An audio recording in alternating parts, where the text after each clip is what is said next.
Students, rubia institute Alwar में आपका स्वागत है। मैं पढ़ा रही थी आप लोगों को बीएससी थर्ड ईयर का फिज़िकल केमिस्ट्री, और फिज़िकल केमिस्ट्री में यूनिट आपका सॉल्यूशन दैट इज़ विलियन चल रहा था। अब हम बात करते हैं कॉलिगेटिव प्रॉपर्टी हमारी चल रही थी, और आज फोर्थ कॉलिगेटिव प्रॉपर्टी के बारे में हम जानने वाले हैं। That is very interesting part of this unit. हिमांक अवनमन डिप्रेशन इन फ्रीजिंग पॉइंट।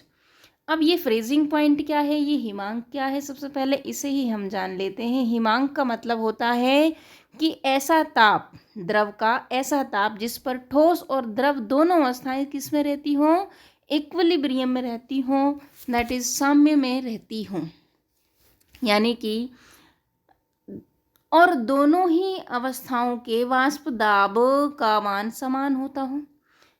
ऐसा ताप जिस पर ठोस और द्रव अवस्थाएं साम्य में रहती हों और दोनों अवस्थाओं के वाष्प दाब का मान समान रहता हो, वो ताप क्या कहलाता है? हिमांक कहलाता है। आगे हम बात करते हैं हिमांक अवनमन की। ये कॉलिगेटिव प्रॉपर्टी है, अनुसंख्यिक गुणधर्म है।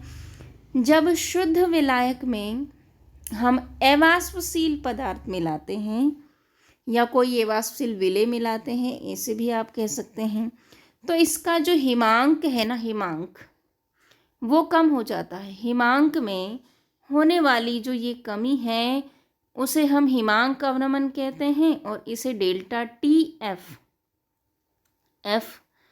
एफ मतलब फ्रीजिंग से रिलेटेड है, तो ये क्या है? Delta T F. ये चेंज इस तरह से हम शो कर सकते हैं, ठीक है। अब हम बात करते हैं आगे कि डेल्टा टी एफ बराबर, मतलब हिमांक अवनमन बराबर होता है शुद्ध विलायक का जो हिमांक है उसमें से हम अगर विलयन का हिमांक घटा देते हैं तो हमारा हिमांक अवनमन आ जाता है। इसे ही अगर हम फॉर्मूले में लिखें तो इस तरह का ये बनता है। टी एफ, माना कि टी एफ किसका है? शुद्ध विलायक का हिमांक है, और टी किसका है? विलयन का हिमांक है।